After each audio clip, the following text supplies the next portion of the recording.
Thank you very much. Did you hear what the cow said to the farmer on a cold winter morning? Thanks for the warm hand. Anyway, it's going to get better, so don't panic on me. I start small. Nice to see all of you. How many of you have never seen me before? This is your first time? Oh, wow, most of you, okay. I keep thinking for sure I'm more famous than that, but you know, that is the truth. I'm delighted to be here. Been looking forward to it for a long time. And it's nice to be back. You know, I was here not too long ago. It's nice to be invited back. It says something when you're invited back. It doesn't say everything, but it says something. Maybe it says, let's give him one more chance, right, to see if he can get it right this time. But I'm delighted to have all of you here. We're going to spend the day together. I feel two major responsibilities, and I'm sure you can guess what those are. Number one is to make sure you get your money's worth, right? When you shell out your cash, especially these days, you want to make sure you get full value for the money you spend. And I know the tab for the seminar was not that much. Pretty modest fee to get in. Most of you, your tips for the week, right? So it wasn't that much, but I want you to be able to say when you walk out of here today, it was worth my money. But my biggest responsibility is to make sure you get your time's worth. And the reason I say that is because time is more valuable than money. In fact, you might start your notes with that. Time is more valuable than money. You can get more money, but unfortunately you can't get more time. If somebody asks you to spend your money, that's pretty easy, right? We live in America. We're wealthy. So the money's not the problem. But what if somebody asks you to spend a day, right? You got to think that over carefully. And I know you did. I wouldn't waste one of my days, not for anybody, not for anything. Once I understood how valuable they were, I don't waste any. But to make an investment like today of your money and your time, I appreciate that. Today's going to be costly for me. It's going to cost me one of my days to be here, right? And some money, of course. But, you know, I don't need the money. I take the money, but I don't need the money. But guess what I do need? The time. So I'm here not to just joke with you. I'm here not to just tell some funny stories and give a performance and walk away. I'm here to give you some value, and I want to make it worth your time. I'm going to invest a day. You're going to invest a day. Let's get the most out of it and see what we can walk away with today.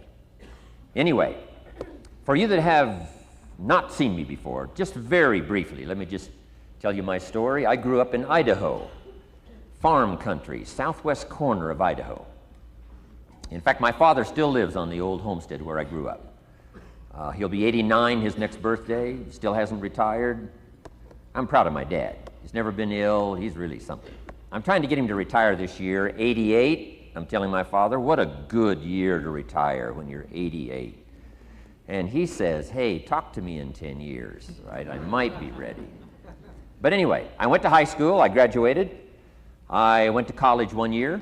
Halfway through my second year of college, I decided I was smart enough, so I quit. One of my major mistakes. I should have stayed in school.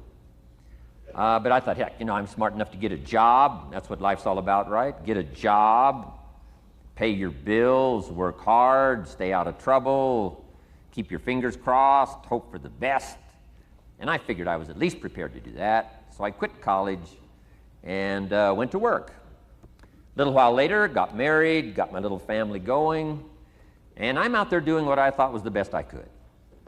But about age 25, I'm starting to struggle. I've purchased a little more than I can conveniently pay for on time. And the creditors are starting to call saying, hey, you told us the check was in the mail. What's the deal? And I'm getting embarrassed by that. I'm also embarrassed, big mouth me, with all the fancy promises I made to get married. I'm way behind on those promises. And I'm getting discouraged, wondering what to do. And I thought, well, maybe I should go back to school. Right? 1 year of college, pretty short on an application. But, you know, tough to go back to school, right? Especially when you got your family going. Time to stay is when you're there. So I discounted that. I thought, well, if I, you know, had my own business, that would be the way to go.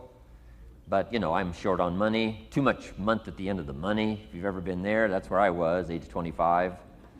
So I had to discount that, and I'm discouraged, wondering, where do I go from here? And then the miracle happened for me. Good fortune came my way. And who can explain good fortune? I don't know. Remarkable things that happen to you at a particular time. Sometimes it's just unexplainable how those things happen. One of my friends says, well, hey, things don't just happen.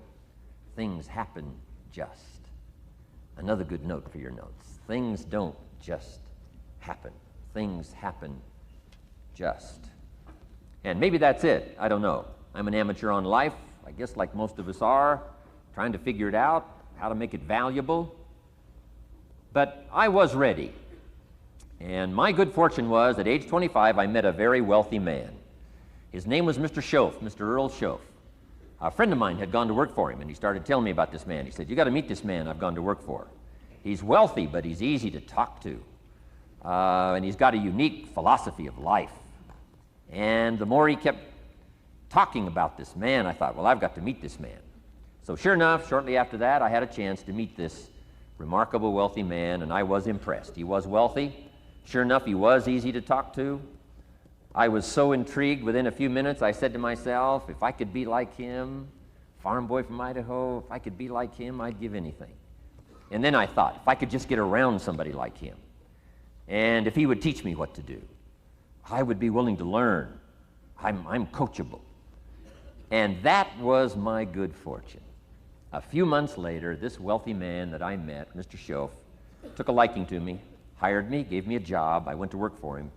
And I spent the next 5 years in his employ. And then, unfortunately, he died at the end of that period, at age 49. His last 5 years, but the first 5 years of my new life, I got to spend with this remarkable man, and my dream came true. He coached me. He taught me. He taught me the books to read. He taught me the disciplines. He taught me the changes to make in my language and personality.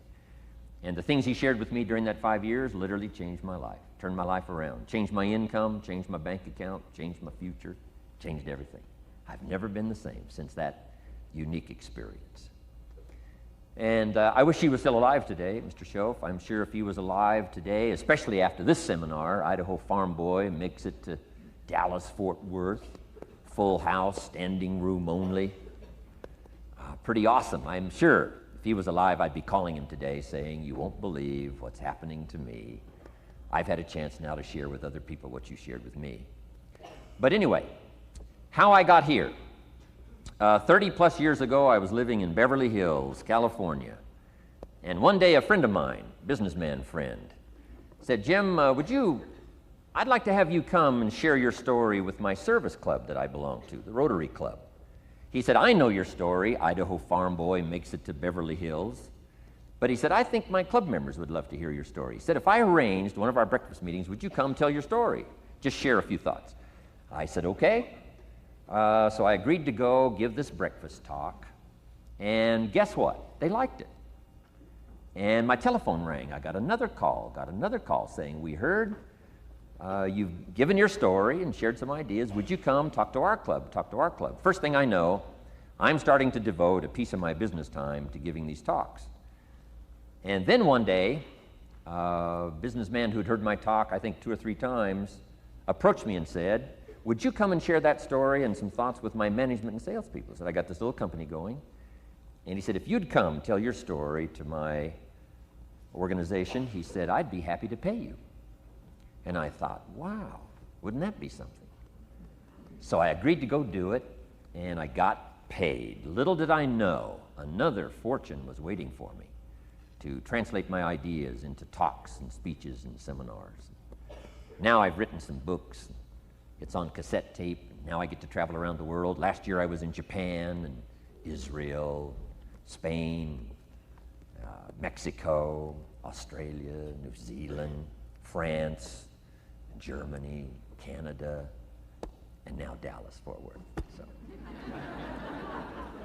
Idaho farm boy gets to travel around the world and share his story, and here I am today. Anyway, it's almost too much for me to comprehend. From where I started, raised in obscurity, in a little small farm community, and now to be here today is pretty awesome for me.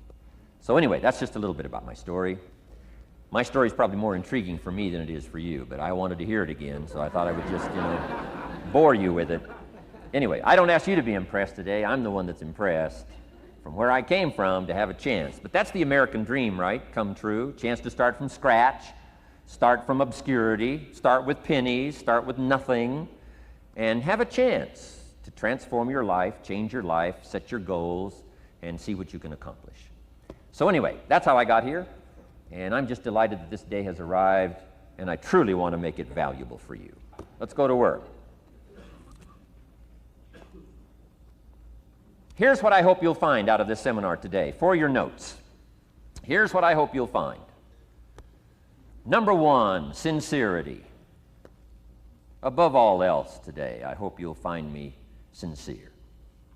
Best place for people to start to communicate is sincerity on both sides. I'm sure you're sincere or you wouldn't be here today, right? To spend this kind of money, to spend this kind of time, roll up your sleeves today, go to work like I am, and get this message. You've got to be sincere. So I assume you're sincere. Now I want you to see me sincere. But I've got a good note for you to make. Sincerity is not a test of truth. Important note to make. Sincerity is not a test of truth. We must not make the mistake of saying he must be right, he's so sincere. That would be a mistake. And here's why. It's possible to be sincerely wrong. So we don't mistake sincerity for truth, right? Sincerity is only a test of sincerity. Truth has to yet be tested by truth, okay? But hopefully you will find me sincere and truthful. Next, a combination of things I hope you'll find here today. Ideas plus inspiration. Ideas plus inspiration.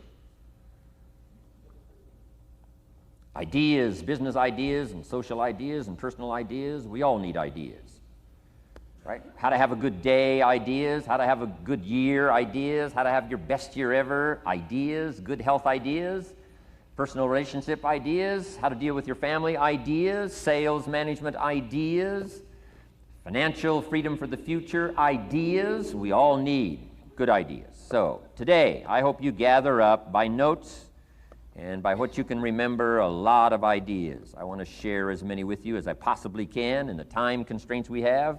Today is going to go very rapidly. I used to think a day like this was a long day. Found out it's a pretty short day. But I'm going to go as fast as I can, share with you as many ideas as I possibly can. And here's why. Ideas can be life-changing. Ideas can be life-changing. And sometimes all you need is just one more in a series of good ideas.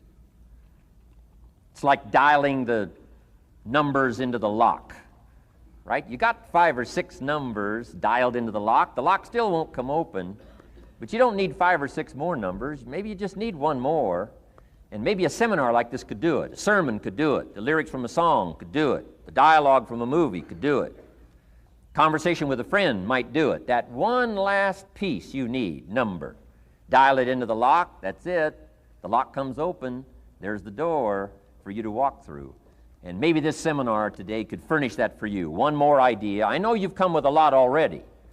Sometimes we get the impression, I used to have that I only had this much going for me and I needed this much. Usually not true. And I'm sure not true of this audience, where I find you today, as well dressed as you look today. As fine as you are sitting here today, it isn't that, you've got this much going for you and you need this much. I would assume you've got this much going for you and maybe all you need is just a few more thoughts, ideas, to furnish you some ways and means to turn your life into the dream you want it to be. So, ideas. The seminar is going to be loaded with ideas. I want you to take good notes.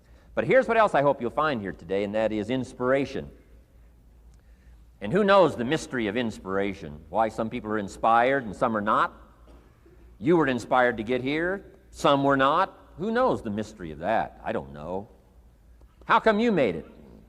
The rest of them didn't make it. We don't know what that mystery is. Some people turned it down. Some people said it costs too much. Some people said it's going to take too much time.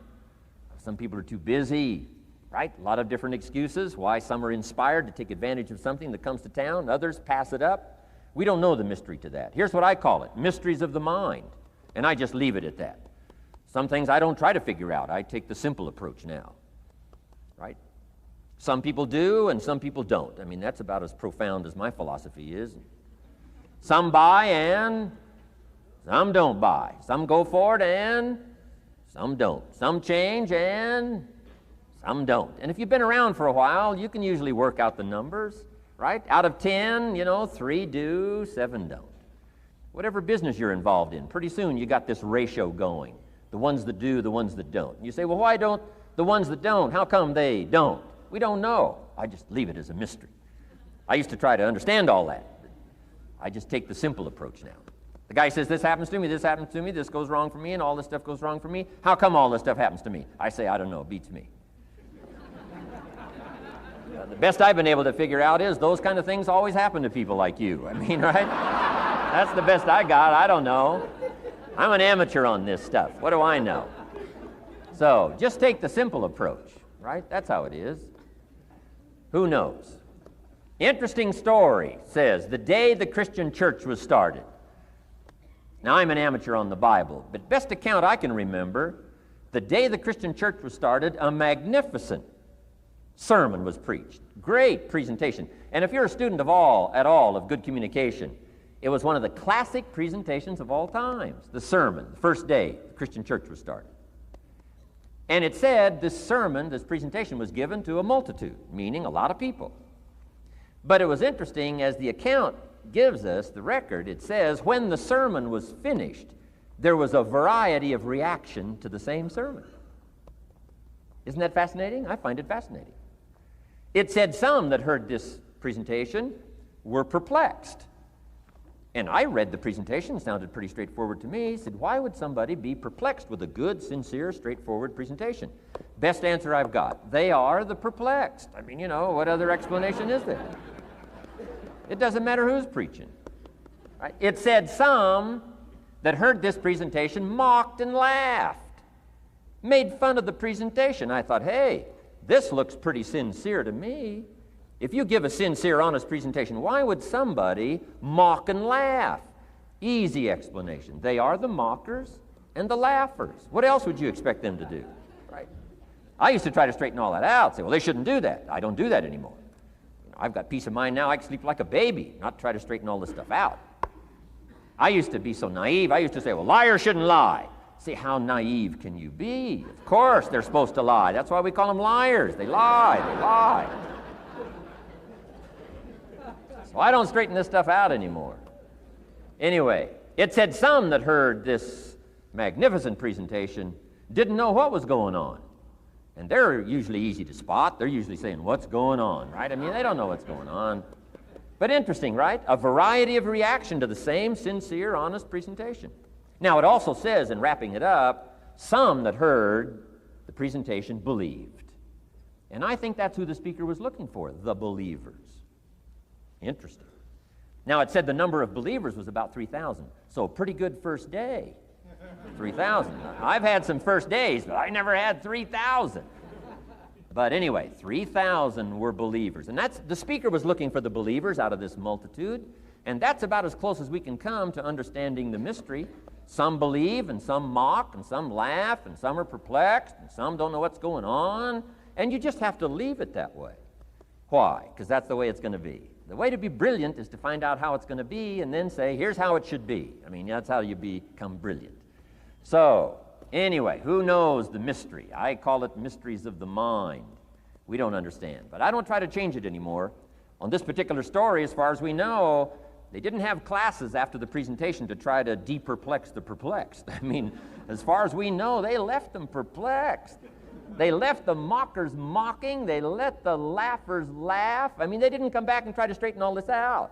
You say, well, how can you build a church? Well, make another presentation, and you'll get some believers and some mockers and some laughers and some who don't know what's going on. So that's about the best we can do. So, but I'm glad I've got the believers here today. You believed enough to shell out your cash and part with your time and some of your effort and energy, and I appreciate that. So, hopefully you'll find some inspiration here today. All right? To get the most out of today, a couple more notes. Number one, be thankful. That's a good way to capture the most of a day like this. Be thankful for what you already have. That shouldn't be any problem in America, being thankful. Everything we need is available in America. Everybody wants to come here, right? The last time I was here, that little presentation I gave, everybody wants to come here, America. People haven't plotted and schemed the last 40 years saying if I could just get to Poland, everything would be okay. No, everybody wants to come to America. Why? Everything's available here. All the books you need, all the sermons you need, all the churches you need, all the schools you need, all the instruction you need, all the inspiration you need, all the capital you need, all the markets you need, all the challenge you need, all the information you need, all the seminars you need. Everything's available here. This is America. So number one, let's be thankful for what we already have. Thanksgiving does this. Opens up the doors, opens up the windows, opens up the channels. Thanksgiving for what you already have. I did a seminar one weekend up at the ranch, up at Clear Lake. Got a lodge up there. Nice setting, high valley, high serenity ranch. For the weekend, Friday evening, Saturday, Sunday. People drove in from around California. I got there late Friday afternoon. Everybody had pretty well already gotten there. I couldn't believe the parking lot. Continentals and Eldorados and Mercedes and Cadillacs and unbelievable. Ferrari, one Rolls Royce, unbelievable. I walked in, good-looking crowd about like this, sitting there ready for the weekend seminar. My opening remarks were, ladies and gentlemen, I think the rest of the world would find it strange that we have all come here this weekend to try to figure out how to do better. Right? I think the rest of the world would say, I don't understand. Guy in his Rolls Royce saying, I got to get to the seminar, find out how to get another one of these Rolls Royces. Unbelievable. Anyway, let's be thankful. Here's what locks up the doors and the channels to receive more: cynicism. That locks you away. That prevents you from learning more. Being a cynic about the past and the future, a cynic about the marketplace, cynical about the people, cynical about the institutions, cynical about the setup, cynical about yourself, cynical about your chances. See, that locks away all the chance for stuff to flow your way. So, good advice, I think, today. Start off, be thankful. Here's number two, listen well. That's going to be a challenge today. I understand that. Seems like most of, our life is still going on outside these four walls, right? Most of our life seems like it's out, continuing out there. Family and business and associates and market and economy and whatever else is happening in the midst of your life. And to sort of, pull your attention from what's going on out there and put it in here for just a few hours, I know is a challenge. But do the best you can, listen well. And here's the last one, take good notes. Be a good student today. Take some good notes. I've not come to entertain you. As you can tell by my opening joke, right? I would not make it in Las Vegas. So we don't have a dog and pony show today, no entertainment, but I do have some ideas. Take some good notes. Somebody showed me the other day notes that they took about 21 years ago, attending one of my seminars out in Los Angeles. He said, I still use these notes I took 21 years ago to help me in my business, relationship with my family. So I'd like to have these notes that you take today become that valuable for you. Then it would be worth me making the investment to come and spend a portion of my life, my time, my energy here. And I want this investment I'm making here today to pay off. And one of the ways it can pay off for me is for you to take good notes and then go away and use whatever makes sense. Because what I feast on coming back around is the stories out of this audience today. Sure enough, 6 weeks from now, 6 months from now, 6 years from now, somebody's going to, by phone, by letter, by personal contact, walk up to me and say, the things you shared that day got me thinking, and I started making some changes, and let me tell you what's happened to my business, let me tell you what's happened to my sales career, let me tell you what's happened to my relationship with my family. See, that'll make it worth it for me. Not the money, the return, something you can't buy with money. If somebody says, thank you for touching my life and taking the time to make the investment. And that's what I'm all about. So if you'll become a good student today. And here's the last note. Don't be a follower, be a student. You'll be happy to know today we haven't come seeking disciples. We've got no movement for you to join. I'm just here to share some of my experiences, good ideas best I can. But I think that's good advice. Don't be a follower, be a student, right? Take advice but not orders. Take information, but don't let somebody, order your life. Make sure what you do is the product of your own conclusion. Excellent note to make. Make sure what you do is the product of your own conclusion. Not to do what someone else says. Take what someone else says, process it, think about it, ponder it.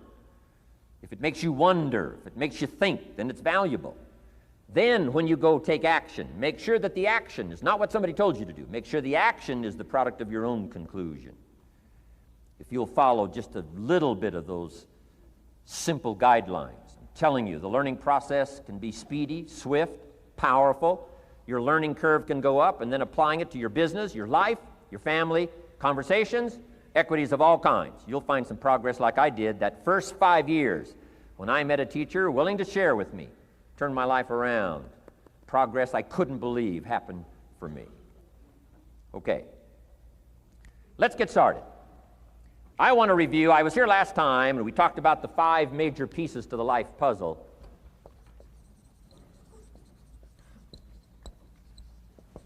And I just want to review those because it lays such a good foundation for all the rest that I want to share with you today. We got a lot of subjects to cover, so we're going to go rather swiftly, okay? Put on your mental track shoes here and run with me today, because I'm going to deal mostly in concepts. Expect you to, fill in a lot of the details, because I've got a lot to share. I want to get through it all. But let's lay this foundation again of the 5 major pieces. Happens to be the title of my latest book. But I think it is so valuable in laying a foundation. It's some of the things I learned between ages 25 and 30. The teacher who taught me so well. He dealt in these fundamentals, we call these fundamentals. We call these basics. Basics for sports, fundamentals for sports, fundamentals for your business, fundamentals for the way you deal with your family, a few simple things. Few basic things that if you practice every day can make all the difference in the world, how it works out. I boiled it down to 5 major pieces to the life puzzle. Let's just review those. Number 1 is philosophy. Philosophy, as I taught the last time I was here, philosophy, in my personal opinion, is the major determining factor in how your life works out. Philosophy, the major determining factor in how your life works out. Philosophy. To form our philosophy, you got to think. You got to use your mind. You got to process ideas. And this whole process over a lifetime, starting way back here when we were children, schools that we've attended, our parents, our experiences, all this stuff that we've processed by the thinking process helps to develop our philosophy. And in my opinion, each person's personal philosophy is the major factor in how your life works out. Here's what I called it in that last presentation when I was here. It's called the set of the sail. Each person's personal philosophy is like the set of the sail.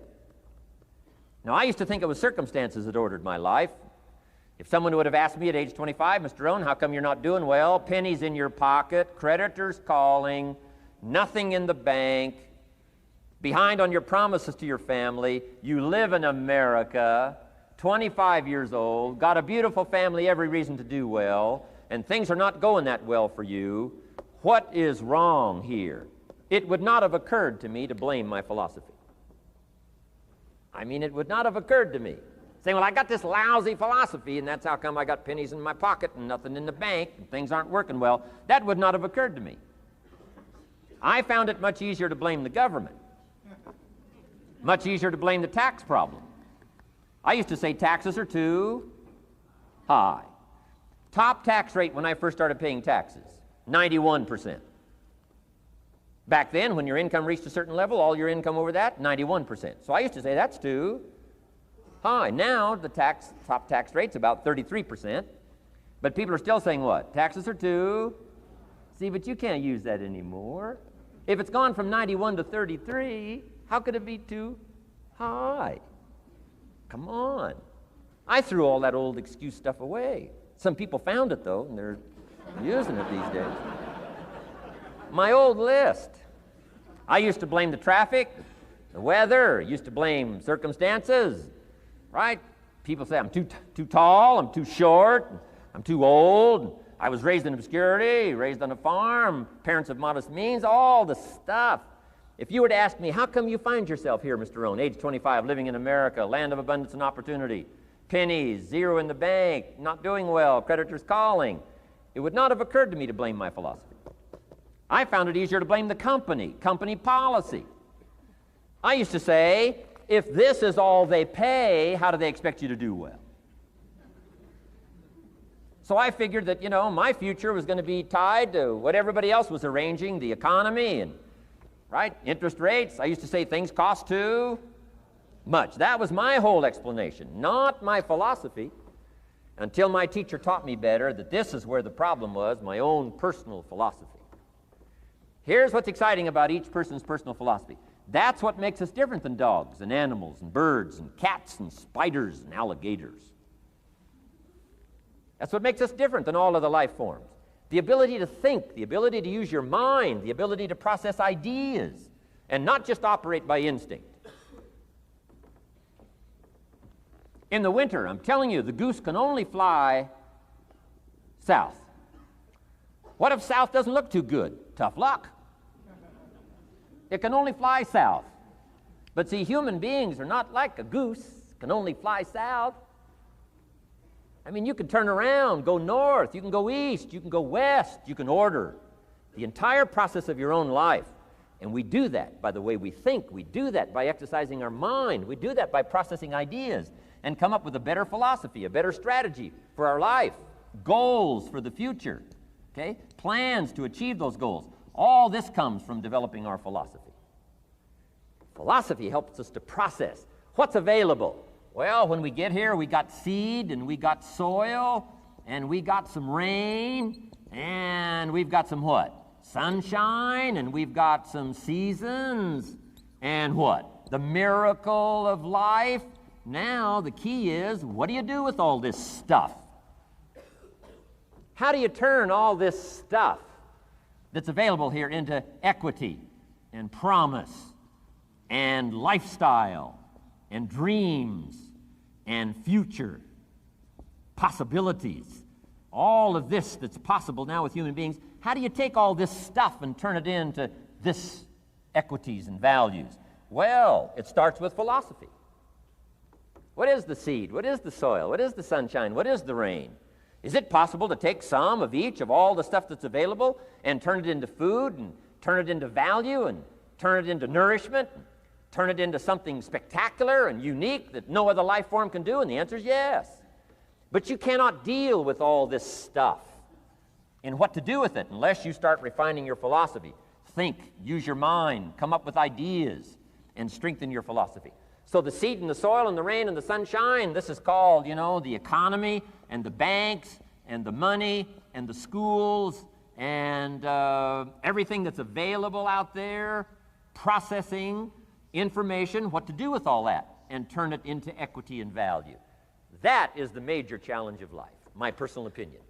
So each person's personal philosophy now is going to determine what you're going to do with seed and soil and sunshine and rain and miracle, the change of seasons. That's it. My personal opinion. Each person's personal philosophy is like the set of the sail. That's what this seminar is for today. Help you to trim a better sail. You don't need a better economy. You don't need better seed and soil. In fact, when it comes to seed and soil and rain and sunshine and seasons and the miracle of life, that's all you got. Now, what if you blame this stuff? Then you're blaming all you got. If you blame the economy, and you blame the schools, and you blame the teachers, and you blame the sermons and the preachers, and you blame, the marketplace, and you blame the company and company policy, what else is there? When some people get through with their blame list, there isn't nothing else. That's all there is. And if you blame the only thing you've got to work with, I'm telling you, it's called mistake colossal in not understanding that that's all you've got to work with. And if this is all you've got to work with, then you don't change the seed, and you don't change the soil, and you don't change the rain, and you don't change the sunshine, you don't change the seasons. Right? Guy says, I'll take 3 springs, 4 summers, 9 falls, no winters. No, you can't fool with this stuff. You got to take it like it comes. Then what do you change to make your life work well? You got to start with your philosophy. Guess what I had to do at age 25 in order to change my own future? I had to change my mind. I had to change my thinking. I had to change my philosophy. I was messed up on what was causing my problem. And once I got that straightened out, that all the stuff I blamed, the government and taxes and the marketplace and the economy and things cost too much, negative relatives, cynical neighbors, once I got rid of that and started going for where the real problem was, which was me, I'm telling you, my life exploded into change. My bank account changed immediately. My income changed immediately. My whole life took on a whole new look and color immediately. And the early results I got from making these philosophical changes tasted so good, I've never stopped the process from that day until this. And I'm telling you, with a little consideration of the refinement of your sail, by setting a better sail, refining your philosophy, your whole life can start to change from today on. You don't have to wait till tomorrow. You don't have to wait till next month. You don't have to wait till spring. You don't have to wait till 93. You can start this whole process immediately. I recommend it. Now, some people do so little thinking, they don't even have their sail up. I mean, you can imagine where they're going to wind up at the end of this week, at the end of this month, at the end of this year. Now's the chance to change, process all this information. So number one is philosophy. Okay. And we dealt with all that, where we get ideas from personal experience, from other people's experiences. I don't want to get into all those details because we covered that the last time I was here. But philosophy, that's number one, my personal opinion. Each person's personal philosophy. Here's the definition of success and failure. Just make this note. Here's failure.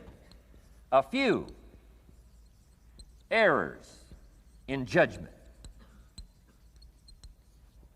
repeated every day. Now, you can automatically assume, Mr. Rohn, I say, I can understand that. A few errors in judgment repeated every day. For 6 years?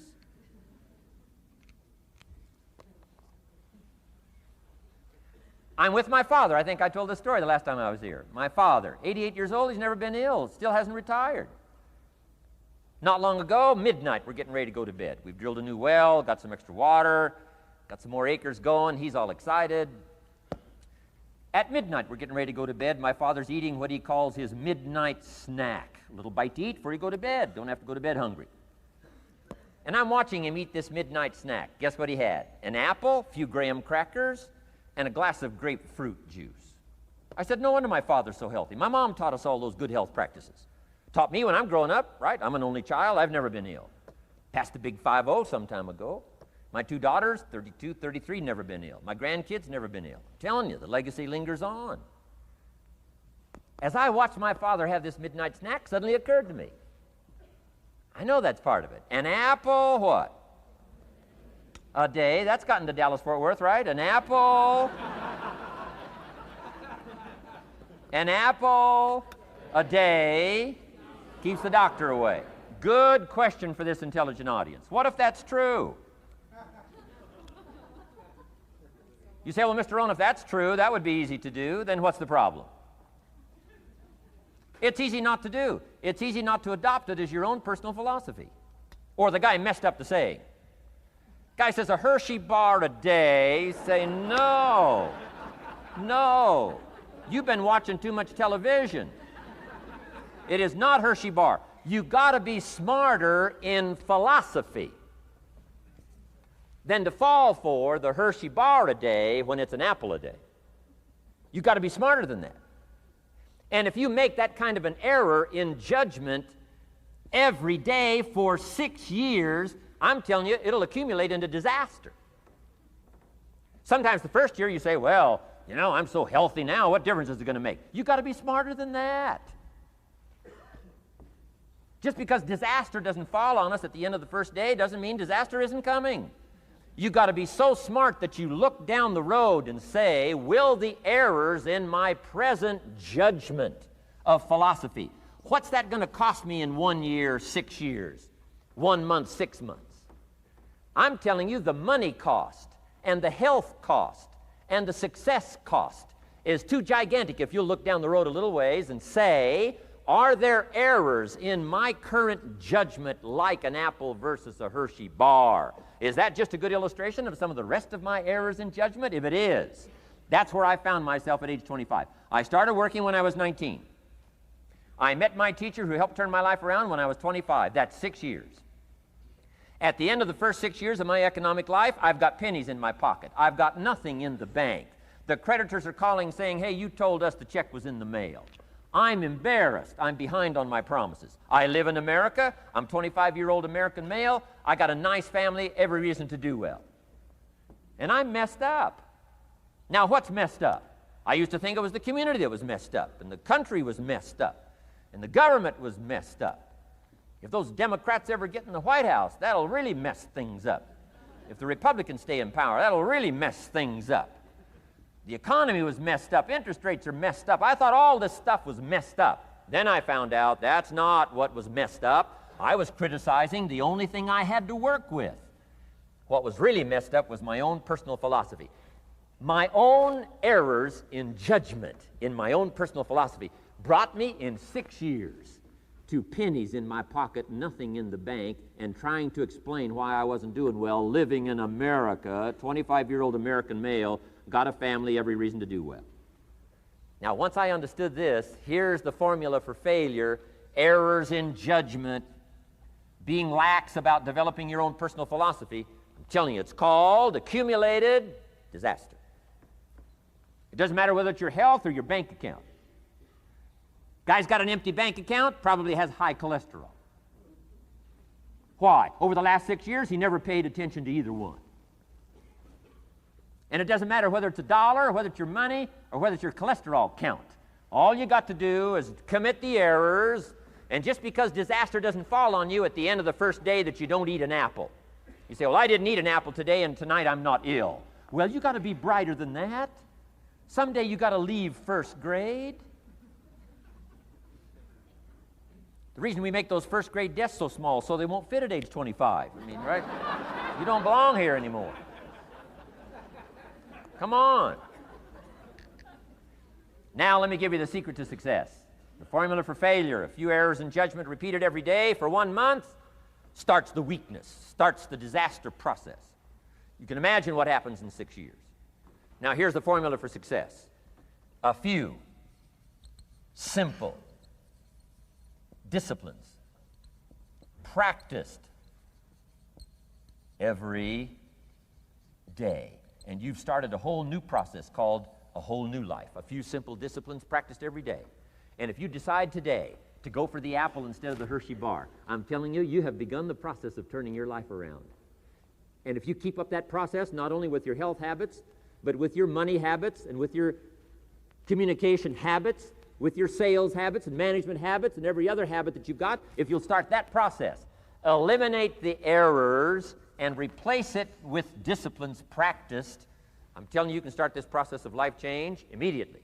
After today, you don't ever have to be the same again. Only by choice. You don't have to walk out of here the same as you walked in today. Only by choice. You can start a whole new process. And you say, well, Mr. Rohn, is it that simple? Yes, it's that simple. Where else would you start but with an apple? You don't have to start with something staggering. What if you should be walking around the block for your good health and you don't? What'll that do in 6 years? I'm telling you, the word is disaster. You could and you should and you don't. Here's an even stronger word. You won't. I mean, don't might mean you're careless. Won't probably means you're stubborn. And either one's called disaster. Could, should, don't. I'm telling you, that's why at the end of 6 years, I found myself with pennies in my pocket, nothing in the bank, creditors calling. Could, should, won't. Could, should, don't is called disaster. Now, how do you change all that? The next 6 years, I got rich. The next 6 years, I became a millionaire. By the time I'm 31, I'm a millionaire. How about that? You say, well, Mr. Rohn, what happened? Well, strangely enough, during that second 6 years of my economic life, the government was about the same. I'm telling you, taxes were about the same. My negative relatives were the same. I'm telling you, the economy was about the same, and prices were about the same, and everything else was about the same. Circumstances were about the same. Then how come I got rich? How come I totally changed my life? I was not the same. Somebody says, well, what did you go to work on to do all that? I started with my philosophy. I started amending my errors by doing some better thinking, changing my mind, coming up with ideas that I didn't have before I met my teacher. And once that whole process started for me, I'm telling you, I changed my whole life. Within a 6-year period, I was never the same. And I've kept up that process all these years. One of the reasons why I'm here is to continue my craft. I don't want the day to come someday somebody says, you should have heard Jim Rohn 10 years ago when he was really terrific. Guess what I want people to say? I heard him 10 years ago, but you should hear him now. I'm telling you the man works on his craft. I'm telling you the man's done some extra reading. I'm telling you the man doesn't miss a trick. I'm telling you he's worked hard on himself. That's why he's able to deliver like he does. The same thing can happen for you as a teenager. It can happen to you as a mother, as a father, as a business person, as a salesperson, running a business. Doesn't matter. Management, wherever you find yourself. This is the process called personal change. And what I say to start with is start with your own philosophy. Your philosophy is going to determine whether or not you go for the disciplines or continue the errors that's called potential disaster. And everybody has it within their power. Well, it was so happy for me to find out at age 25, Mr. Shove said, Mr. Rohn, you don't have to change countries. But you do have to change philosophy. And if you'll change philosophy, not country, you can turn around your income, you can turn around your bank account, you can turn around your skills, you can become capable, powerful, sophisticated, healthy, influential, all the other equities that you could possibly want out of your life, using the only stuff there is and not trying to change any of this stuff. Appreciate all of this stuff with all of its ups and downs, with all of its mystery of why it works and sometimes it doesn't work. Don't challenge this. You don't have to ask for another planet. You don't have to ask for another country.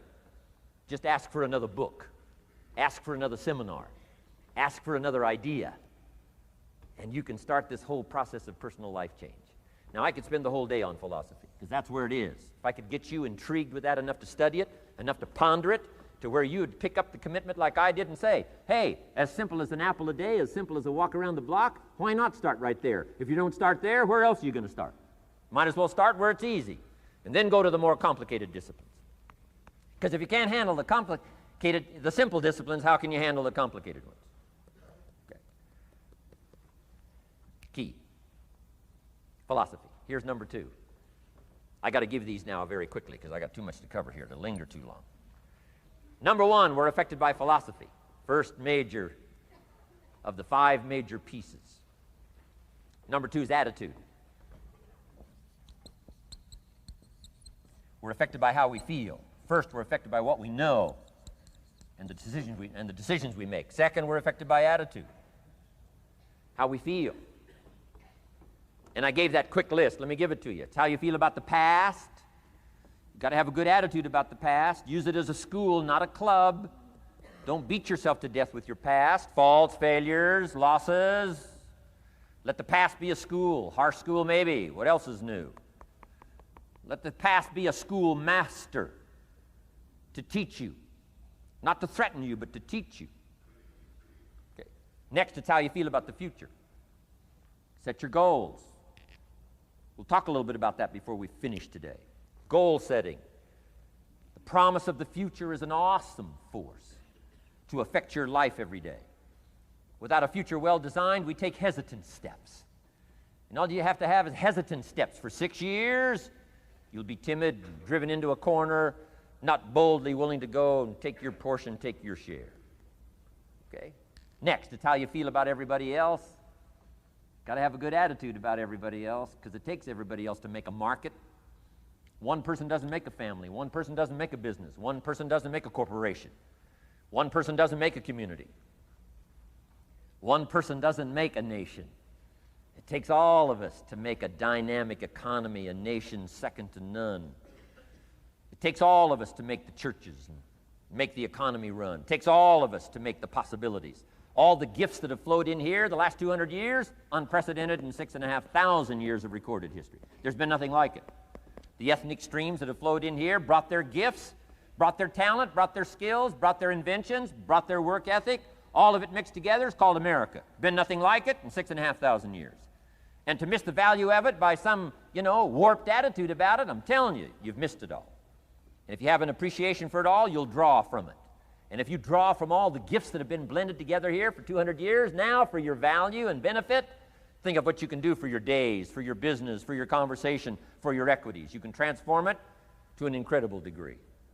And here's the last one. It's how you feel about yourself. Understanding self-worth is the beginning of progress. Self-worth should be easy. If one of us can do it, all of us can do it. If anybody can think it, we all can think it. I can read, you can read. I can understand, you can understand. From where I came from, the few simple things I did and tried revolutionized my life in 5 years. There isn't anybody here that can't do it. Change from pennies to fortune. Change from nothing to something. Change from broke to rich. Anybody in this room can do it. If any of us can do it, we all can do it. That's the kind of value you should place on yourself. If Jim Rohn can understand it, I can understand it. If he can read, I can read. If he can find it, I can find it. If he can change, I can change. If he can get it done, I can get it done. That's the attitude about yourself. So valuable. Okay? Now, in transforming our lives, we don't start with attitude. We don't start with the inspiration here. We start with education. Somebody says, well, I expected you just come get motivated today. Well, that probably won't do it. Somebody says, by now we should be standing on the chairs, waving a flag, singing the old gray mare. Get going here. No, that's not where you start. Life change does not start with inspiration. Life change starts with education. You've got to be educated to the point of where you might have messed up. My teacher put it in blunt, simple language. He only went to the 9th grade in school, so he put it in simple language I could understand. He said, Mr. Rohn, after 6 years living in America, healthy American male, 25 years old, been working 6 years, 1 year of college, pennies in your pocket, nothing in the bank, behind on your promises. Shoaff said, I just got one simple explanation for that. You've messed up. Now, I could understand that kind of language. Substitute a Hershey bar for an apple means you've messed up. Should walk around the block, could walk around the block, won't walk around the block. You have messed up. And all you got to go is write down through the list. Don't need some teacher to come by and tell you. Be your own best teacher saying, hey, let me make a list of some places I've messed up. Because if I let this down, that probably affects the rest. And the answer is, that's true. So we don't start with inspiration. We start with education. Somebody says, well, just motivate this guy. He'll be all right. Just motivate him. Get him turned on. Probably not. If a guy's an idiot, you motivate him. Now you got a motivated idiot. No, he won't be all right.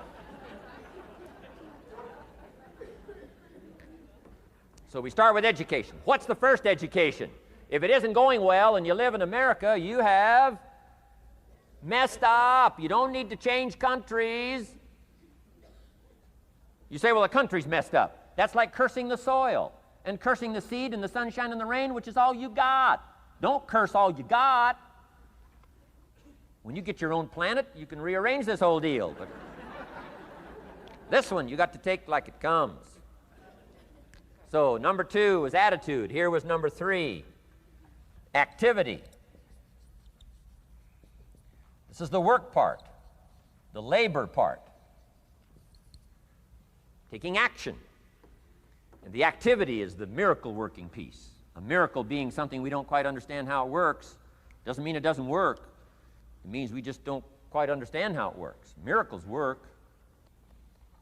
God says. Now, I'm an amateur on God, but here's my best analysis. God says, if you'll plant the seed, I'll make the tree. Now, that's a good arrangement. Number 1, gives God the tough end of the deal. What if you had to make the tree? That'd keep you up late at night trying to figure out, how do you make a tree?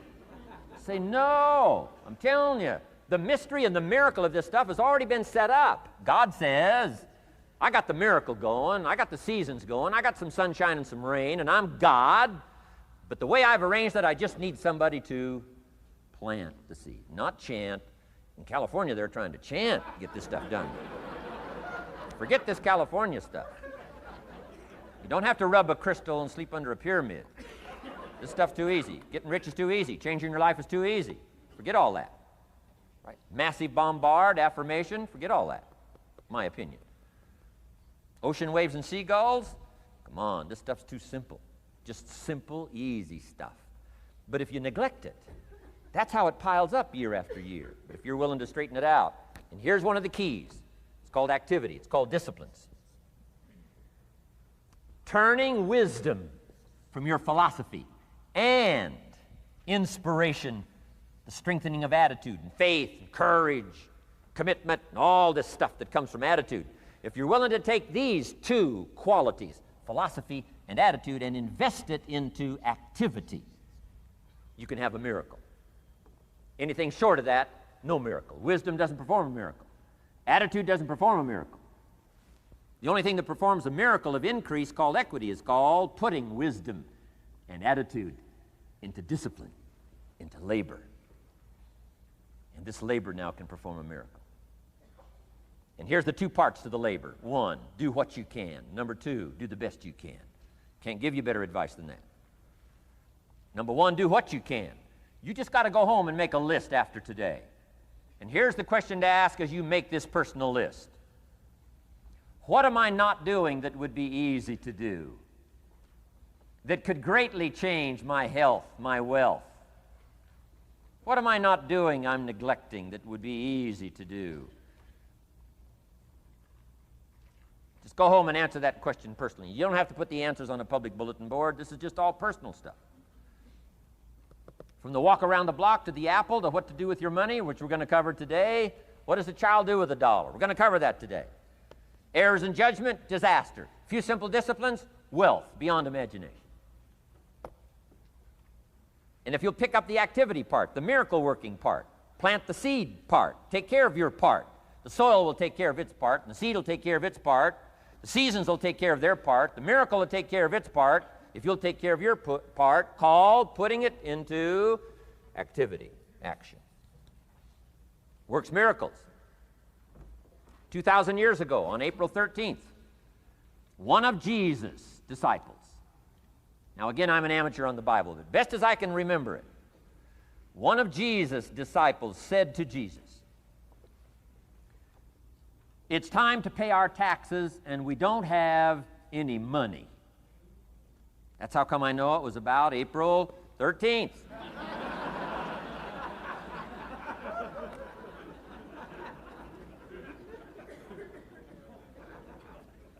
To this statement by his disciple, Jesus said, best as I can read the record, Jesus said, "No problem." Now, why could he say no problem? Well, word has it, he was a miracle worker. Word has it, if you're a good student of history, word has it, he was a miracle worker. If you handed a problem to a miracle worker, what would he be inclined to say? No problem. You got to hang out with folks like that. I belong to a small group like that. We do business around the world. You hand these guys a problem, they say no problem. What? How many books would they read to solve it? Many as it takes. How early would they get up? Early as it takes. How much information would they gather? Much as they needed. So it's what? No problem. You got to hang out with folks like that. Jesus said this will be no problem, the tax thing. He said to his disciple, it's simple. Go fishing. Wow.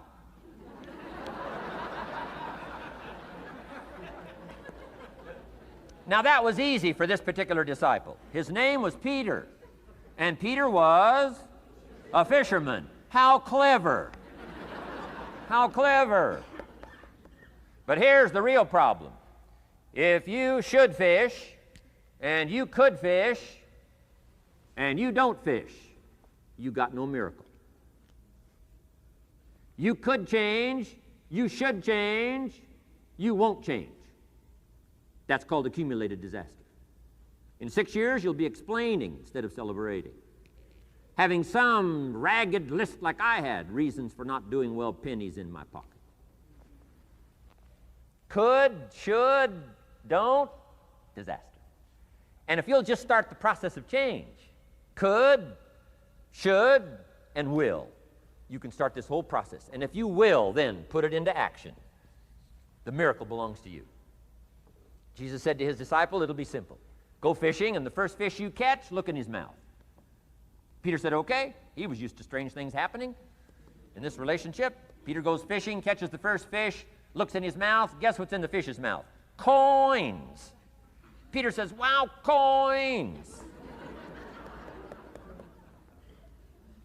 Starts counting the value of these coins, and when he adds it up, guess how much it added up to? Exactly enough money to pay his taxes and Jesus' taxes,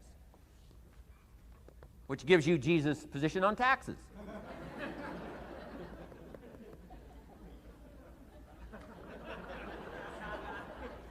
Okay. Now we call that what?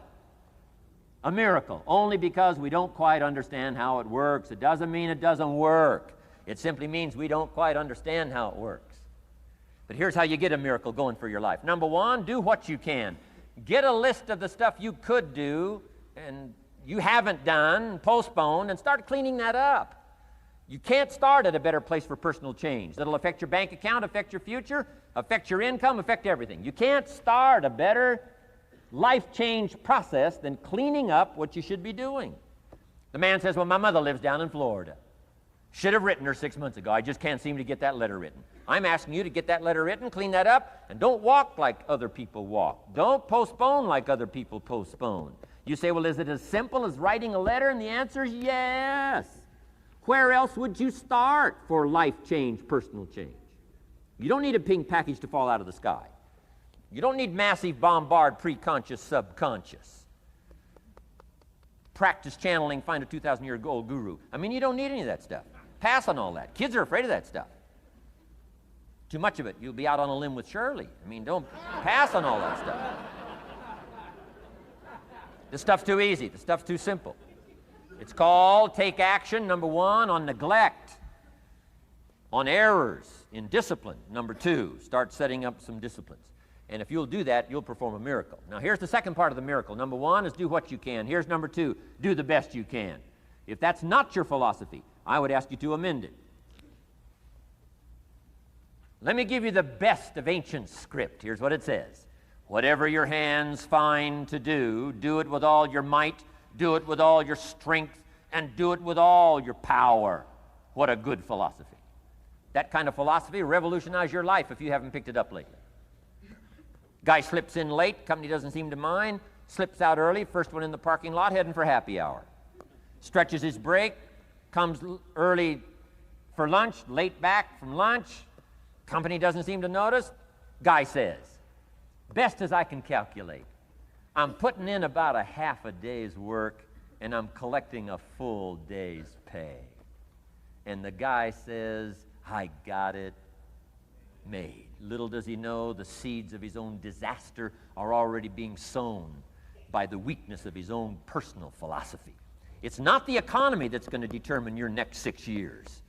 It's your philosophy about labor and about activity and about miracle and soil and seed and sunshine and rain and the economy and the banks and the money and the companies and the schools and what's going on. It's your philosophy and your attitude and then your ability to take action. All of that we call the process of life change, miracle working. Number one, do what you can. Number two, do the best you can. Here was number 4. Results. Results. Every once in a while, you got to take a measure, see how you're doing with these 3 pieces: philosophy, attitude, activity. Now we take a measure called results. What is the results at the end of the day, the results at the end of the week? You can't let too much time go by without checking. When time goes by, 6 years I'd been out there working when I met my teacher, Mr. Schoaf. Schoaf said, well, Mr. Rohn, let's just go through a little summary here. He said, in the last 6 years, how much money have you saved and invested? Let's go through a little tab list here. How much money have you saved and invested the last 6 years? I said, what? 0. He said, you have messed up. You remember these notes. I like that. You've messed up. He said, who sold you on that plan? I thought, my gosh, the man's right. I'm a nice guy. I bought the wrong plan. What if you were 50 and broke? Right? Didn't need to change countries. Bought the wrong plan. What a sad scenario that would be. But Schoaf said these questions. Let's go through some results. He said, how many books have you read in the last 90 days? I said what? 0. Wisdom of the world available? Change your life, change your future. Wisdom of the world available. Develop any skill you want. Earn the kind of income you want. Have all the treasures you want, equities you want, relationship with your family that you want, everything that you want available, and the wisdom of the world to help you get it. Haven't read any books in the last 90 days. My teacher said, Mr. Rohn, you have messed up. I'm telling you, you've got the deal. Shoaff said, Mr. Rohn, in the last 6 months, how many classes have you taken to improve your skills or to develop new skills? Go for the American dream. Become rich and powerful and sophisticated and healthy and influential. How many classes have you taken in the last 6 months? I said, how many? 0. He said, you have messed up. He said, you don't need to unmess the country. You don't need to straighten out the perplexed. You don't need to straighten out any of this stuff. All you've got to do is look within and let results teach you a great deal about your own activity, your own attitude, and your own philosophy. I went through that process. Take this phrase home. Results is the name of the game. What other game is there? Results. Here's all life asks us to do. Make measurable progress in reasonable time. Just take home that little phrase. Good phrase. We're asked in life simply to make measurable progress in reasonable time. We demand it of our children. How many years do you want your child to spend in 4th grade? Approximately. About 1. If it looks like they're not going to make it, we pour on the pressure, called legitimate pressure, lack of results. Peer pressure, family pressure, school pressure, community pressure. Every other kind of pressure we can bring to bear. What? You can't stay more than 1 year in 4th grade. As parents, you'd have to leave the community. You say, well, what if they're nice kids? Wouldn't you give them 3 or 4 years? And the answer is no. You got to make better progress than that. So you got to check fairly often. Some things you got to check every day. Some things you got to check at least by the end of the week. Salesman joins this little sales company. He's supposed to make 10 calls first week. Wouldn't it be legitimate to call him in on Friday and say, John, what? How many calls? I mean, this stuff is simple. John says, well. Say, John, well won't fit in this little box here. Well.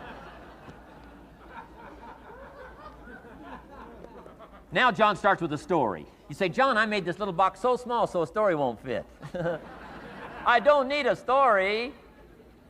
I need what? A number. A number. What will a number tell me? Everything. John's supposed to make 10 calls. What if he made 20? You say, wow, wow, we got somebody. What if he only made 1 call? Whoa. Will that tell us something about John's philosophy? And the answer is yes. Will it tell us something about his attitude? Of course. Will it tell us something about his disciplines?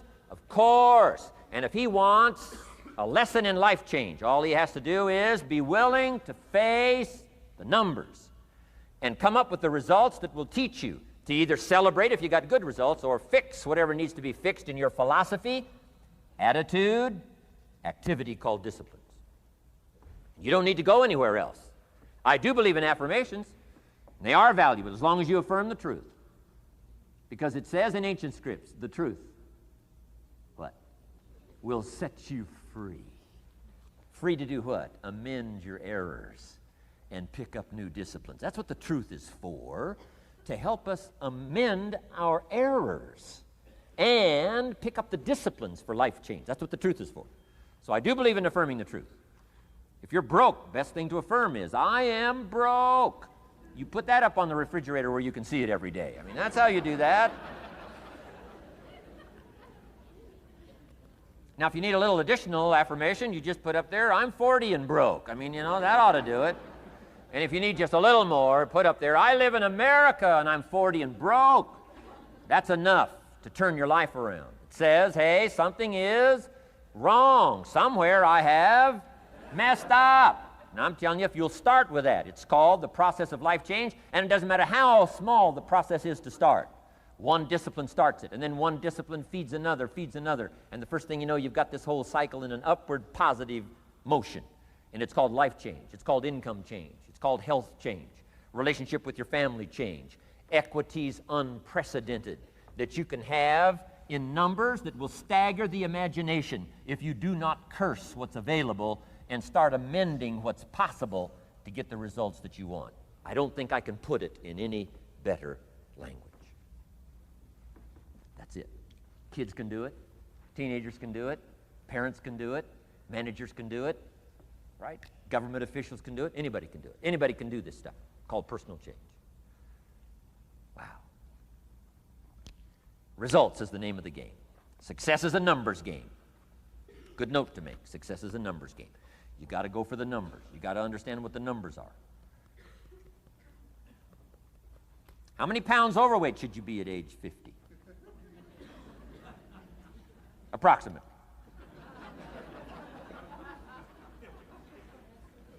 John says, I got big bones. We'll give you 10 pounds. 10 pounds for big bones. Otherwise, come on, John. 20 pounds, 25 pounds, shouldn't we turn on the caution light at work and at home? Blinking caution light. Somebody says, what's that caution light? So John's up about 20, 25 pounds. We got the blinking light going at home, got it going here at work. To remind him what? Wrong numbers. Okay? 35, 40 pounds, red light, blinking at home. Somebody says, what's that blinking red light? Say, John's up about 40 pounds.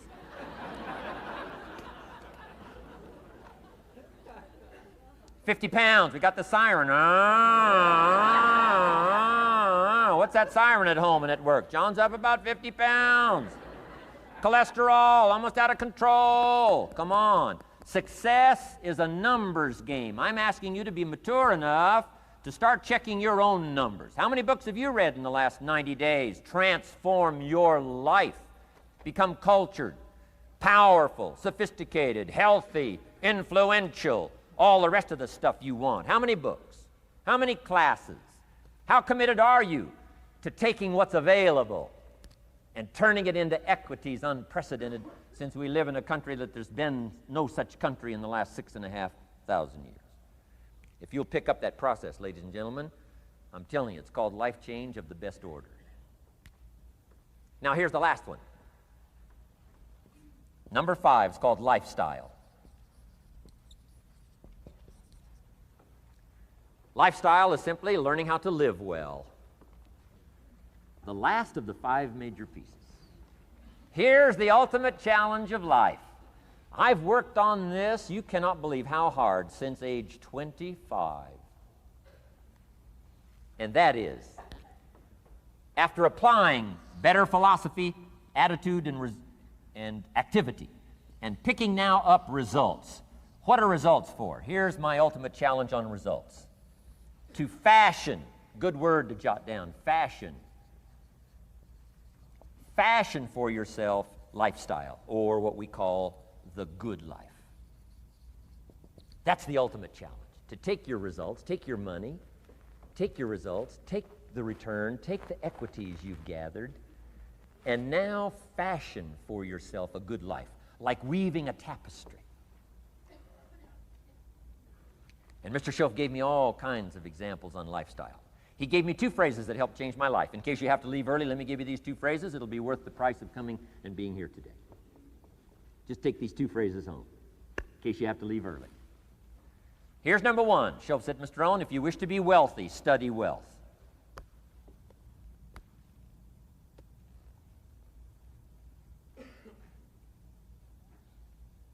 When he said that, I said, my gosh, I don't know anybody that studies wealth. Where am I going to learn it? He said, never mind, Mr. Rohn, now that you've met me, if you'll be with me for a while, he said, and if you'll commit yourself, he said, I will teach you. And he taught me. He taught me the books.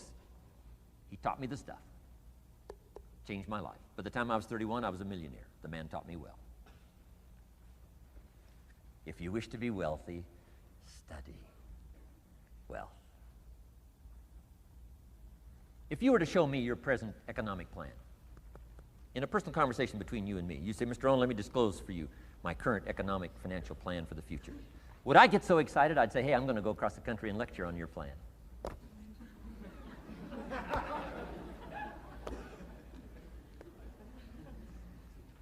And if the answer is no, Mr. Rohn, you probably wouldn't want to go across the country and lecture on my plan. Here's my question to you.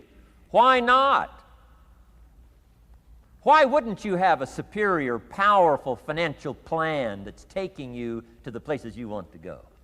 I'm asking you, if you find yourself caught like I was at age 25, make the personal commitment today and say, I'm going to study and I'm going to change, and 5 years from now, nobody's going to be able to say, how come you don't have a superior plan living in a superior country with superior opportunity? Nobody's going to be able to say that 5 years from now of me. If you'll make that commitment, I'm telling you, this will be one of the most exciting days of your life.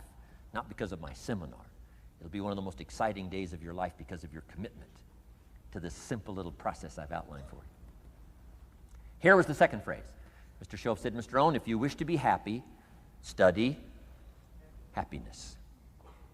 I didn't know happiness was a study.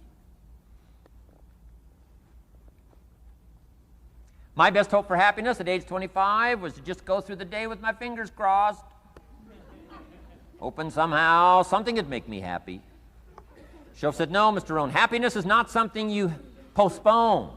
Happiness is not something off in the future. Happiness is something you design. You got to get the word. Happiness is something you design. Happiness is a study. Happiness is a practice. Happiness is an art. It's not an accident. It's an art. And anybody that wants to can study, practice the art of happy living. Happiness is like culture. Money doesn't make you cultured, but culture is within the grasp of all of us. How much is a book on sophistication in the marketplace? $4,000? No, $40. I'm telling you, in America, everything's available. Everything's within reach. All you have to be is committed to it and make it a study. Culture is a study. Sophistication is a study. It's not an amount. It's not an account. It's a study.